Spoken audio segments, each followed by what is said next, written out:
Εάν, επειδή είναι ένα μεγάλο πρόβλημα οι προκαταλήψεις, τα bias... The bias is a big problem. Have you thought that many of the excerpts from the Holy Scriptures can be regarded as hate speech today? Have you thought about it, and does it clash with the right of religious freedom? And how about the European Union, the OECD, and the Council of Europe? How about all these organizations believing this to be a problem? Second question, by the title, I don't understand what it is that you're talking about. Is it a right to worship or not, or the right to religious freedom? Thank you very much. I believe that the question is addressed to Mrs. Giannakaki, yes.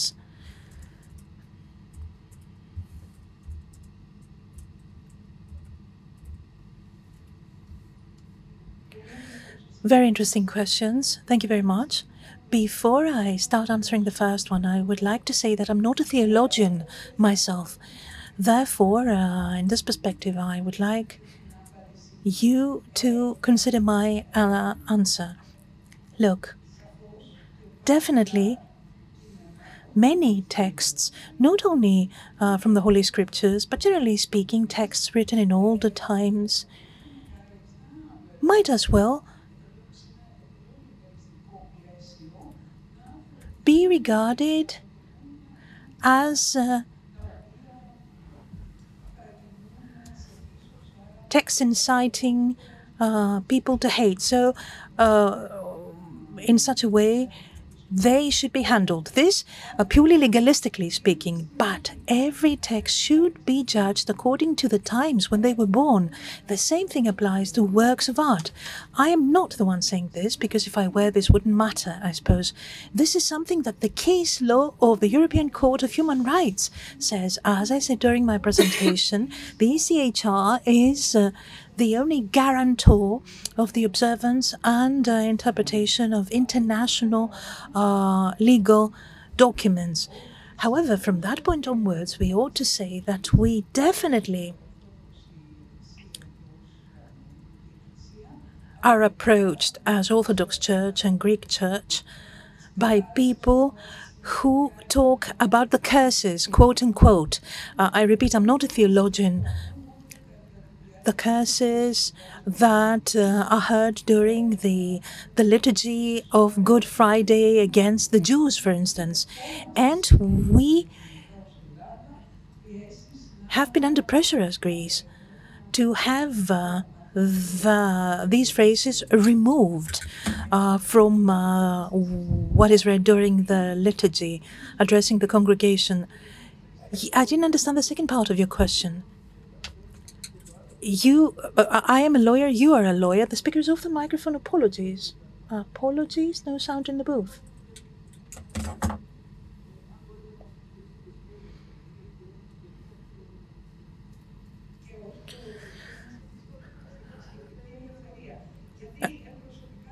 The right to worship and not the right to religious freedom. I chose this title because I believe that it's broader than the right of religious freedom. The right to worship encompasses the right to religious freedom.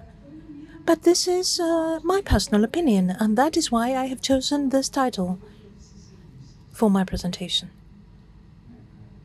Yes, the gentleman over there. Ioannis Ieropoulos from the University of Southampton. I would like to hear your views about the following question. Vulcănescu. Μέσα στις εισηγήσεις που ακούσαμε και από πλευράς της νομικής από την Ευρωπαϊκή. We heard some presentation by the European Union, but also from the point of view of pastoralism and theology. There's the risk here to miss the point. Humanoids are not humans. They're machines. The first machines that came out were full of cables and small motors, and back then when they were first created we could open them and see them. So it's a machine. Apparently it responds to some needs and has some empathy, some type of empathy that it is able to show, but it's not a human. So embodiment is what we should have in mind in order to understand that despite the fact that it works like a man, it is still a machine. Thank you. Would you like to say something? Yes, a short comment. It is a machine, yes. But what is the impact of this machine? Because common people cannot say if this is a person or not. If we have this machine on TV, for instance, speaking, and we have real humans behind it, common people cannot understand if this is a machine or not. From a technical point of view, we can see it, as you said, we can see the cables. That's all. Mr. David Wood. Three very interesting presentations, but I'll ask my question to Father Vulcănescu, who talked about AI as imitating human qualities, and I believe you said they're not yet creative in their own accord. But aren't there lots of impressive examples of AIs creating things which took humans by surprise?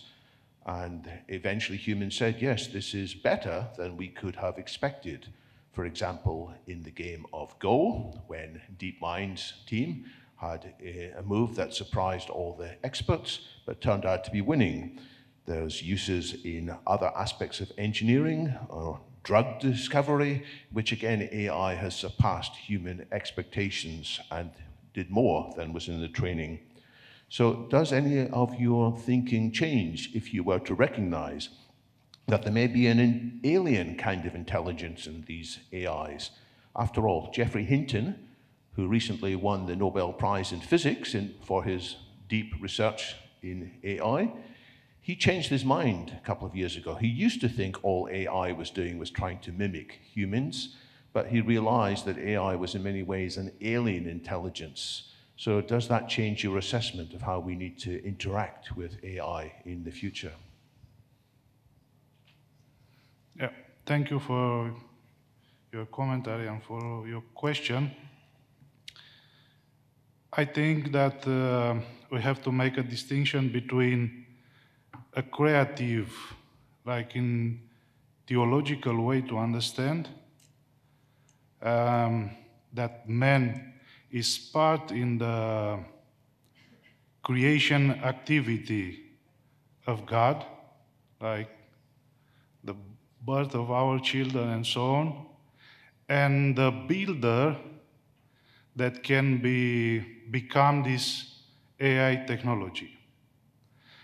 And it is, I think it's different, the creative activity from man and the creative activity of AI technology. And as I said, it's important what is behind this creation activity, passions or virtues.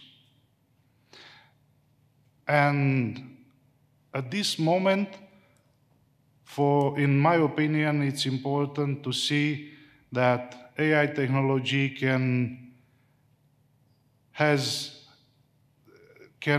this part of creation like mimic, not a creative in theological approach.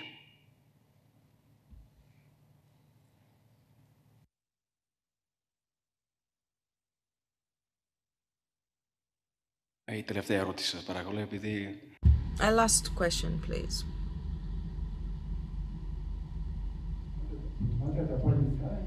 Do you prefer in Greek or in English? I'll speak in English. You can say it in Greek. We have a translation. I would like to tell Mrs. Giannakaki something. You said that the European Court of Human Rights is the supreme body of interpretation. With all of my respect, this is not true. There is a different jurisprudence between the International Council of Human Rights of the UN. We have a primote from the German court. This was doubted by international jurisprudence.